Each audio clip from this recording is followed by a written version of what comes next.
அன்புள்ள கும்பராசிக்காரர்களுக்கு இந்த ராகுகேது பயிற்சி எப்படி இருக்குன்னு பார்க்கலாமா? கும்பராசிக்காரர்கள் எல்லாரையோட தனிப்பட பளபள ஜிலு ஜிலு மினு மினுன்னு ஜொலிப்பேங்க. உங்களுக்கு இதிலெல்லாம் கொஞ்சம் ஆசை. அதாவது என்ன பளபளன்னு வாட்ச் கட்டிக்கணும், ஜிலு ஜிலுன்னு புடவை ஒட்டிக்கணும், பளபளன்னு வளையல் போட்டுக்கணும், ஸ்டிக்கர் போட்டு வச்சா கூட அதில் ஒரு ஜிலு ஜிலு இருக்கணும், பூ வச்சுனா கூட அதில் ஒரு ஸ்டைலில் அது ஒரு பார்க்கவே நல்லா அழகாக வச்சுக்கோங்க. தலையில் உச்சியில் வச்சுப்போங்க அந்த பூவை, அது ஒரு ஸ்டைலாக நல்லா இருக்கும் பார்க்கறதுக்கே.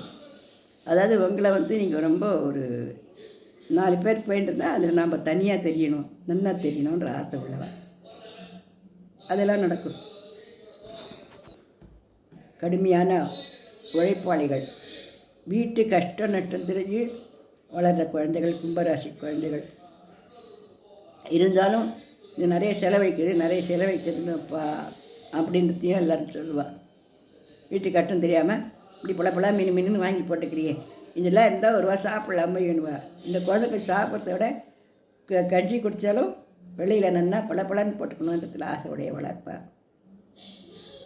இவள் நல்லா சிவப்பாக இருப்பா. சில பேர் ரொம்ப உயரமாக இருப்பா, சில பேர் கொஞ்சம் குள்ளமாக இருக்க மாதிரி இருப்பா.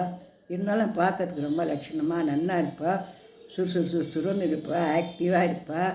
நிறைய வேலைகளெல்லாம் இழுத்து போட்டு செய்வாள்.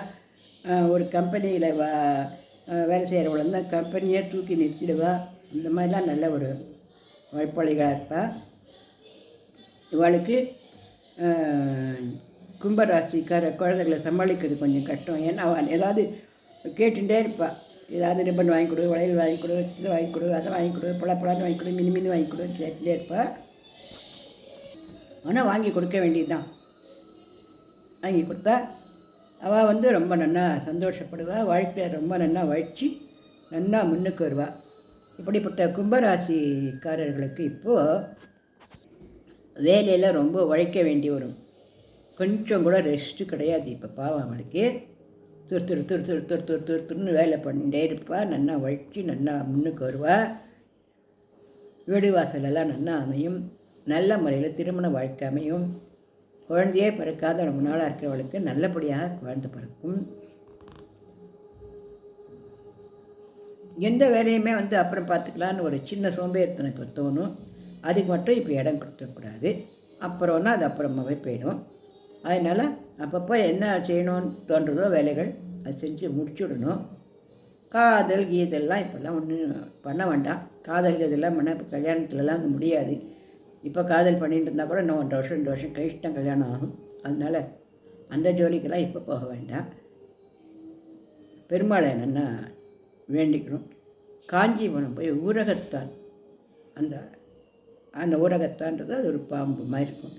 அதை போய் நல்லா சேவிச்சுட்டு வரணும். பிள்ளையாருக்கு நல்லா பால் அபிஷேகம் பண்ணணும். காளஹஸ்தி அப்படின்னு ஒரு இடம் இருக்குது.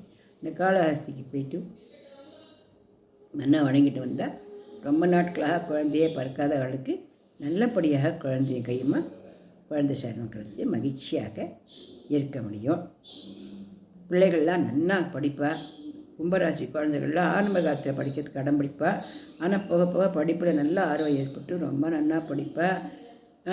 ரொம்ப உழைச்சி ரொம்ப கஷ்டப்பட்டு அவளுக்கு காலேஜில் இடம் கிடைக்கும். முதல்ல கொஞ்சம் தடங்கல் ஆகிற மாதிரி கூட இருக்கும். ஆனால் அதுக்கப்புறமா அது இடம் கிடைச்சி நல்லா படிப்பை தொடர்ந்து